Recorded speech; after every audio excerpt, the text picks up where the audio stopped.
June 12, 1994, 6:40 a.m., Holmes County, Ohio. A plain farmhouse sits quiet while Levi Lapp reads a note on his brother's kitchen table. Gone for the weekend. By Monday, no one returns. Aaron and Miriam Lapp, plus 5 adult relatives, vanish without a trace.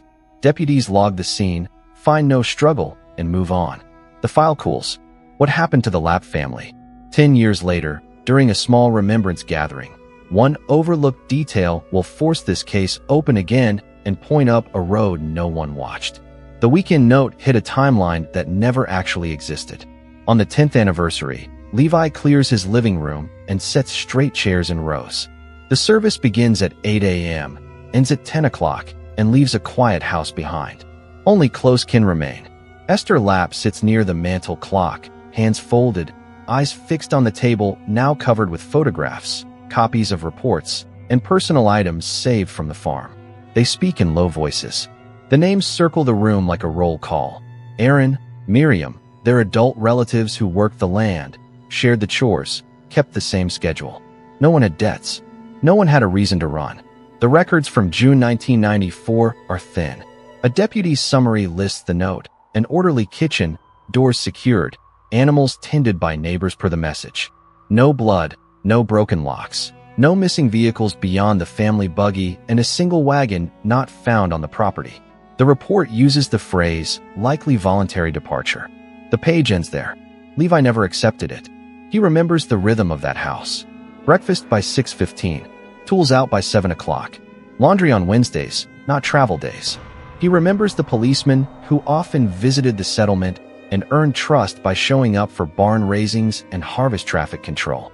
He remembers talk, months before the disappearance, about land buyers who drove the back roads and asked questions they would not answer. After the guests leave, Levi gathers the files again. He reviews timestamps, dates, and small notes left in margins. He looks longer and slower at a single image from the week before the family vanished. He sees something that never fit the Monday return. He writes down the time, the angle, and the one inconsistency no one flagged. Then he locks his door and drives. One detail sat in plain sight, and it waited 10 years. Levi Lapp kept careful records long before this case. Born 1962, he ran a small furniture shop near Millersburg, Ohio. He handled invoices by hand. He noted hours, deliveries, and who borrowed tools. His older brother, Aaron Lapp, born 1958, owned 2 parcels east of Berlin, Holmes County. Aaron farmed corn and alfalfa and leased a storage barn on Township Road 412. His wife, Miriam, born 1960, organized the household with a strict schedule. The extended adults who lived and worked with them were kin and cousins. They were Eli, born 1972, Michael, born 1970, Sarah, born 1975, Ruth, born 1974, and Daisy, born 1976. All were over 18. All worked the land or the shop. All attended the same Sunday service and used the same route home. Neighbors described the household as predictable. Breakfast at 6:15 a.m., barn lights on by 5:50 a.m., laundry midweek. Travel arranged weeks ahead. No debt notices. No police calls. No late-night arguments. The sheriff's office confirmed 0 prior complaints. A local officer, Paul Brenner, often stopped by during planting and harvest. He directed buggy traffic and checked on road closures. He ate at their table at least 4 times in spring 1994. The family's network extended across Holmes and Wayne counties. Grain buyers knew Aaron by first name. A vet clinic in Worcester held inoculation records for livestock. A feed co-op in Mount Hope kept receipts. Miriam's ledger listed cash payments and a rotating fund for neighbors in need. The adult relatives deposited small sums from side work each Friday. Their signatures recur on co-op sheets and delivery slips. The pattern shows stability. It shows roots. It does not show sudden flight. Levi's own calendar notes an unusual visit on May 20th, 1994. A man in business attire asked about and used acreage behind the east parcel. Levi wrote the plate number and a time. 3:42 p.m., Township Road 412. The same plate appears again on June 1st outside Aaron's Lane. 6:58 a.m. Levi underlined it twice. He did not know the company. He did not know the man. He told Aaron the same day. If you follow cases like this and want full updates, consider subscribing now. On June 10, 1994, Officer Brenner logged a welfare check at the farm. His report is 2 sentences long. One person at that table knew the timeline would break. Deputies reached Aaron and Miriam Lapp's farmhouse on June 12, 1994, at 7:28 p.m. The kitchen was clean. A handwritten note read, "Gone for the weekend." Doors were locked. Livestock had water. A neighbor boy confirmed he checked the animals at noon, based on a request made earlier that week. No signs of a struggle were documented. The sheriff's office entered the call as a welfare check and cleared the scene in under 40 minutes. The initial case summary used the phrase, "likely voluntary departure." It was never updated. Officer Paul Brenner filed his own line entry later that night. It recorded a quick drive-by at 9:06 p.m. He wrote that there was no activity observed and that the road was quiet. No canvas logs were attached. Dispatch tapes show no request for backup, no follow-up calls to relatives, and no request for a supervisor.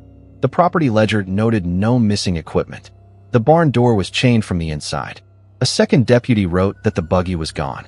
He did not note which wagon was missing. Levi Lapp called the station twice on June 13th. He asked for a broader search and offered the family's contact list. His notes show the names and phone numbers he read over the line. The file does not include those sheets. A third call from Levi, made on June 15th at 8:22 a.m., asked about travel records on nearby routes. That request was not logged in the case. The following week, neighbors gathered to walk fence lines and creek beds. They checked road ditches and field lanes. No items turned up. The sheriff's office did not issue a press release. There was no formal search team. By June 20th, the report was routed to pending voluntary. It stayed there for a decade. Year after year, the family kept a remembrance date at Levi's home. Chairs set in rows. Prayers at 8 a.m. A short reading. Then coffee and silence. The same questions returned. Why would a working farm leave without notice in peak season? Why would an orderly house and a clean ledger point to sudden flight? Why was a 2-sentence welfare check the final word? 10 years later, one photograph changed how everyone read that note. The 10th remembrance brought a different routine. At 10:12 a.m., after the prayers ended, Levi Lapp spread documents across his dining table. He placed a photo on top, taken 1 week before June 12, 1994. The family stands on the porch. The background shows a clothesline. In the lower corner, a metal clock on the window ledge reads 7:06 a.m. The dew pattern on the yard matches a morning hour. The laundry tells a different story. Several garments are dark at the hem, still wet. A travel weekend was supposedly starting. No one who plans to be gone hangs wet clothes. Levi marked the print with a pencil. He drew lines to the clothesline and the clock. He wrote, "Morning routine, not departure day." He looked again at the line. Dark blues, grays, a plain shirt, and a rectangle of reflective fabric. He moved closer and used a magnifier. The letters were partial but clear. The print shows Polly on a high-visibility panel. That panel did not belong in Amish wash. He wrote another note. Reflective vest, probable police issue. Levi recalled Officer Paul Brenner's visits in spring.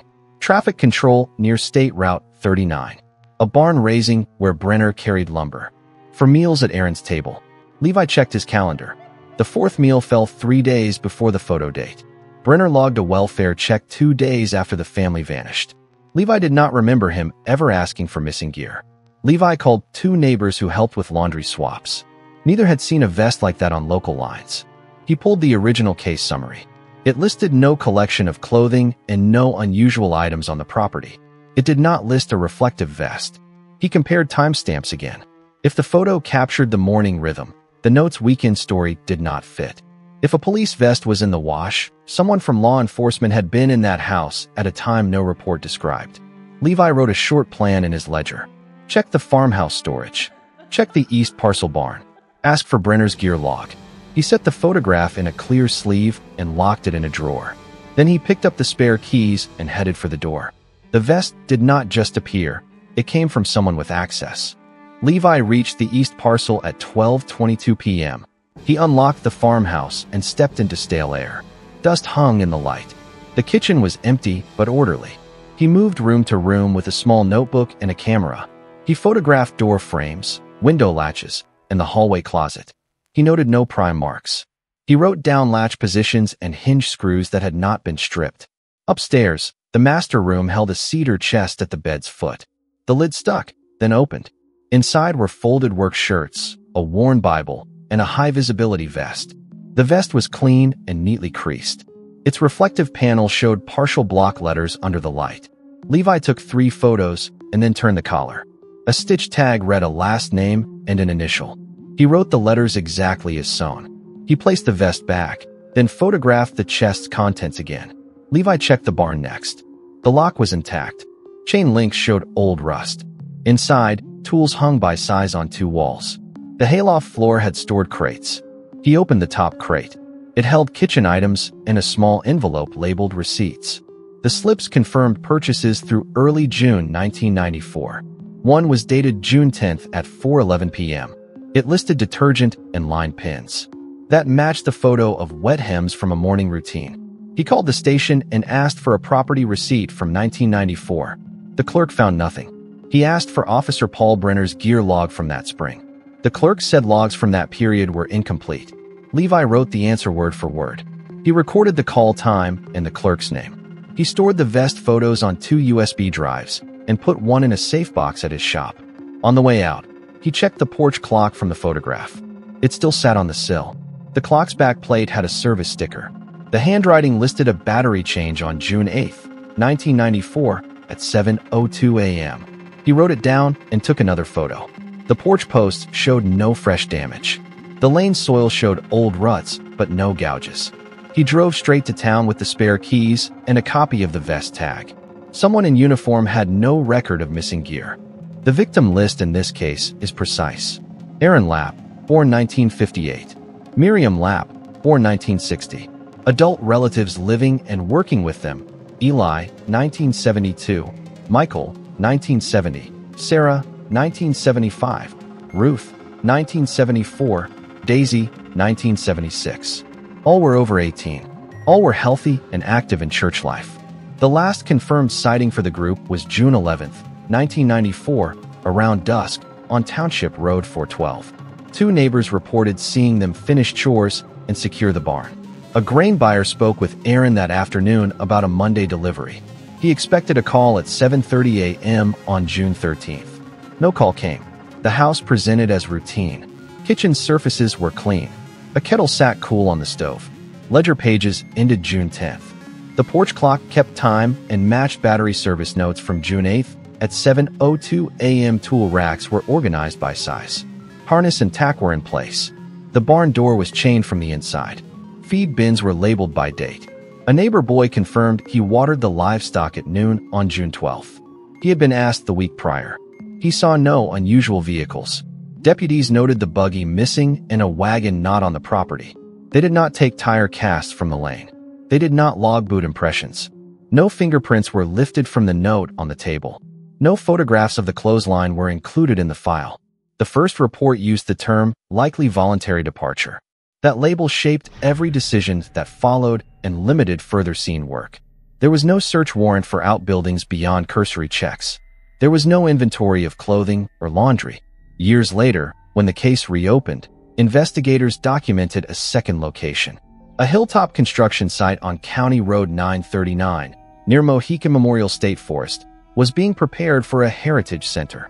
Heavy equipment had graded a pad. A partially framed structure stood over a trench. The trench was shallow. It contained human remains of mixed sizes, consistent with multiple adults. Items were bagged and tagged without public description. DNA sampling began within hours. The site was placed under guard. Contractors were removed from the property. The developer's office stated it was a misunderstanding about filled dirt. That claim did not hold. The first scene looked ordinary because the second scene was already built to receive what the first concealed. There was no surviving witness from the Lapp household. The record would come from people around them and the paper they left behind. Investigators re-interviewed neighbors in July 2004. The statements were short, dated, and signed. A farmhand on Township Road 412 said he saw Aaron at 6:45 p.m. on June 11, 1994. Aaron hauled feed and checked the north fence line. A grain buyer confirmed a call at 3:18 p.m. that day about a Monday delivery. A vet tech in Worcester verified vaccination entries in early June. The logs match the ledger. The pattern shows future plans, not departure. 2 men from a feed co-op remembered an unfamiliar sedan on May 20th, 1994. They noted a partial plate in a company card without an address. The partial plate matched Levi's handwritten note. 3:42 p.m., Township Road 412. A second sighting placed the same plate near the lane on June 1st at 6:58 a.m. The sheriff's file did not attach those observations in 1994. The notes entered the record 10 years later. Dispatch tapes from June 12th were located in storage. The system preserved hourly rotations. At 12:06 p.m., a caller reported slow traffic near State Route 39 and County Road 201. A marked unit cleared at 12:23 p.m. The unit number matched Officer Paul Brenner's log. His written entry that night described a quiet road at 9:06 p.m. The tapes do not include a canvass order for Township Road 412. No request went to State Patrol for license plate checks. A clerk at the county office found a property inquiry form from May 1994. The form asked about and used acreage behind the east parcel. The field for the requester's name read LDA. No address was listed. The phone number routed to a recorded message in 2004. It offered land solutions and directed callers to leave a name. Records show no follow-up. When the construction site was secured in 2004, investigators collected a project binder from a nearby office. It contained scheduling sheets, vendor lists, and a summary of community messaging. One page referenced Trusted Liaison. It listed initials that matched the name tag Levi photographed in the cedar chest. The binder did not explain the initials. It did not need to. A single index card in that binder carried a date that undercut the weekend note by 2 days. The reopened file exposed how the original inquiry failed at basic steps. The welfare check lasted under 40 minutes. No canvas logs exist. Neighbors on Township Road 412 did not recall deputies at their doors. Tire impressions were never cast. The note was not fingerprinted. No one photographed the clothesline or the porch clock. The case label, likely voluntary departure, arrived before any scene work that might test it. Once that label landed, every follow-up shrank to fit it. Evidence collected 10 years later contradicted the premise. Levi's photograph fixed a morning routine, not a departure. What hems hang when people plan to stay? A reflective panel in the wash was not household property. The cedar chest held a vest with a stitched name. The tag matched initials in a project binder marked Trusted Liaison. Those initials aligned with Officer Paul Brenner's gear tag. The department could not produce a spring 1994 gear log. The absence of a receipt for a missing vest stood out as its own record. Paper outside law enforcement pointed to pressure. A property inquiry in May 1994 asked about and used acreage. It listed LDA and no address. A card from the same period carried a disconnected number in 2004. 2 sightings placed a matching plate by the lane weeks before the disappearance. Brenner's report of a quiet road at 9:06 p.m. sits beside a dispatch record placing his unit near State Route 39 at midday. There is no documented canvass for Township Road 412. There is no request for state plate checks. The later excavation narrowed the theory.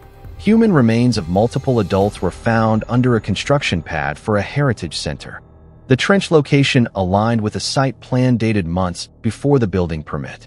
A single index card in the binder carried a June 10th notation for secure access. The family was last seen June 11th at dusk. The weekend note appeared June 12th. The dates clashed. The binder assumed control of a location before any reported disappearance. The logical path is simple and cold. A trusted badge closed questions in 1994. A development plan reopened them in 2004. One person bridged both timelines for the same goal. Someone wrote the note only after the site was ready. Levi pushed outside the farm and into paper trails. County records showed an application for a heritage center staging yard on County Road 939. The form date was May 27, 1994. The posted permit was stamped July 2004. Gravel invoices from a Mount Vernon quarry listed deliveries on June 9th and June 10th, 1994. The yard was active before the permit existed. A trucking dispatcher confirmed 2 drop-offs using a handwritten job code, LDA 39. He kept the pad from 1994. He still had the carbon copies. A private survey map recovered from a drafting firm in Ashland showed parcel lines across the ridge. The Lap East parcel boundary was traced in red pencil. The map carried initials that matched the project binder. A second sheet labeled Access drew an arrow from Township Road 412 to a logging road that connected the ridge. The arrow predated the official access request on file by months. Levi photographed an architectural model in a glass case at a local office. It replaced working farms with commercial pads and tract homes. A small plaque read Community Experience Center. The model left a single undeveloped spot at the ridge. A printed card named it Plain Heritage Memorial. A visitor log showed only first names and arrived times. A receptionist in a dark uniform asked for Levi's ID and typed it into a terminal without a company logo. The business card on the desk listed only a phone number. The number led to a voicemail offering land solutions. The system accepted messages but returned no callbacks. Bank records obtained with subpoenas linked LDA to two shell LLCs formed in 1993. Wire transfers from those LLCs paid early site grading and security. A memo in the binder used the phrase secure access by June 10th. That date precedes the last confirmed sighting on June 11th. It precedes the weekend note logged June 12th. A second memo named a liaison by initials that matched the vest tag in the cedar chest. A tire vendor produced invoices for wide lug industrial tires delivered June 8th to a storage yard off State Route 39. Levi compared tread photos from the yard to packed soil impressions near the ridge gate. The spacing matched within millimeters. The sheriff's 1994 file recorded no casts. The outside paperwork filled the gaps that the note tried to close. The excavation on County Road 939 triggered immediate action. State investigators arrived on July 1, 2004, at 2:10 p.m. They sealed the ridge gate and logged every entrance. The sheriff's office stepped back. The Ohio Bureau of Criminal Investigation led the scene. A mobile lab documented the trench with scaled photos and grid stakes. Evidence technicians collected human remains and fabric fragments. Each bag carried a barcode and GPS coordinate. Chain of custody forms showed no gaps. Search warrants followed within hours. Agents served a warrant at the Community Experience Center office at 4:36 p.m. They seized the project binder, vendor contracts, visitor logs, and the architectural model. A second team secured records from the drafting firm in Ashland and the quarry in Mount Vernon. Subpoena returns traced payments from two LLCs to site grading vendors in early June 1994. The memos with secure access by June 10th moved from suspicion to exhibit. Officer Paul Brenner was detained at 6:55 p.m. outside his home near Millersburg. He surrendered without incident. His duty locker was sealed. Investigators photographed uniforms, collected a radio log book, and inventoried equipment. No reflective vest was found. Emails pulled from a department archive showed messages about community outreach and land concerns.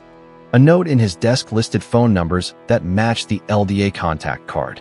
He requested counsel and declined an interview. Two LDA principals were arrested the next morning at 8:12 a.m. at the office on County Road 939. Their receptionist presented a registration policy file that documented visitors.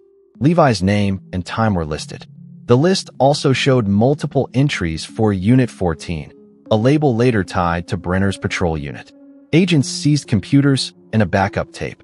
Forensic previews found drafts of talking points for a Heritage Center announcement and an internal memo on community resistance. The county prosecutor filed initial charges that afternoon. Counts included aggravated murder, conspiracy, abuse of a corpse, tampering with evidence, and theft in office for Brenner. A judge set high cash bonds and restricted contact among defendants. A gag order limited public statements. The court scheduled a preliminary hearing for July 9, 2004. Defense attorneys argued the trench could hold historical remains. The state cited the binder dates, wire transfers, and the vest tag. The judge found probable cause. One document still sat sealed, and it carried a single name. The preliminary hearing moved fast. On July 9, 2004, the judge bound all counts over to the grand jury. The panel convened July 21 and issued indictments on aggravated murder, conspiracy, abuse of a corpse, tampering with evidence, and theft in office for Officer Paul Brenner. LDA principals faced the same homicide and conspiracy counts. Bail remained high. A trial date was set for April 4, 2005, in Holmes County. Pretrial motions filled the fall. Defense teams tried to suppress the project binder and quarry invoices. They argued the warrants were overbroad. The court denied suppression. The judge found specific probable cause in the Secure Access by June 10th memo and the wire transfers. A severance request for Brenner failed. The court ruled the cases were linked by overlapping acts and intent. In January 2005, one LDA principal entered a plea agreement. He admitted to funding early site work in June 1994. He named Brenner as a liaison who cleared concerns and calmed questions from the community. He identified the Plain Heritage Memorial as a planned cover for the trench. He led detectives to a storage unit in Worcester. Agents recovered draft talking points and a visitor badge labeled Unit 14. Trial opened April 4th. The state called the medical examiner first. She testified the remains were adult and commingled and dated to the mid-1990s. She avoided graphic detail. The lab director followed with DNA results. Mitochondrial profiles matched maternal relatives of Aaron and Miriam. STR markers supported kinship for the adult relatives. Chain of custody logs showed no gaps. Levi testified about the photograph, the porch clock, and the cedar chest. He identified the reflective vest tag he photographed. A records custodian confirmed the department could not produce a missing gear report from spring 1994. A trucking dispatcher authenticated the gravel delivery slips from June 9th and 10th, 1994. A draftsman verified the access map predating any permit. The cooperating LDA principal took the stand. He testified that Brenner advised on timing and suggested a welfare check entry to quiet the file. The defense attacked his credibility and highlighted no direct eyewitness to violence. They suggested historical remains at the ridge. The state pointed to dated memos, wire transfers, the vest tag, and the DNA timeline. The jury received instructions on accomplice liability and conspiracy. On the fifth day, a sealed envelope marked Confidential Liaison was opened in court. The sealed envelope contained a single sheet. It listed payments from 2 LLCs to Unit 14 Liaison, with dates from May to July 1994. The amounts were small but regular. The memo linked the alias to Officer Paul Brenner by radio roster and duty mileage. The jury saw the vest tag photo next. They heard from a records custodian who confirmed no lost gear report for spring 1994. The state rested on day 6. The defense called no witnesses. Verdict came April 12, 2005, at 4:05 p.m. The jury found Brenner guilty of aggravated murder, conspiracy, abuse of a corpse, tampering with evidence, and theft in office. One LDA principal was found guilty on aggravated murder and conspiracy. The cooperating principal was convicted of conspiracy and abuse of a corpse under his plea terms. Sentencing occurred May 19, 2005. Brenner received life without parole plus consecutive terms on the remaining counts. The LDA principal received a lengthy term within statutory limits. The court ordered restitution for search costs and forensic work. Defense appeals argued warrant scope, chain of custody, and jury instructions. The appellate court affirmed in 2007. The Ohio Supreme Court declined review in 2008. Civil actions followed. Relatives filed wrongful death suits against the LLCs and their insurers. Settlements in 2009 and 2010 funded a conservation easement over the ridge. The Community Experience Center project ended. County records show the permit was voided. The graded pad was removed and reseeded. A small marker sits at a distance from the excavation footprint. It lists names and dates without description. The sheriff's office adopted new policies in 2006. Welfare checks over missing persons moved to a 4-hour protocol with canvas logs, scene photos, and supervisor review. Gear tracking changed to quarterly audits. A regional task force trained on rural searches, license plate canvasses, and property records pulls. The county prosecutor issued guidance on conflict screening when officers serve as community liaisons. Levi attended every hearing. He gave one short statement at sentencing. He asked for accurate records, not punishment. In 2011, Remains identified through DNA were released to the family. They were buried according to their practice. No speeches were given. The ledger at Levi's shop still holds the first entry he underlined. The date reads May 20th, 1994, 3:42 p.m., Township Road 412. A second folder remained sealed by court order, and it referenced another ridge.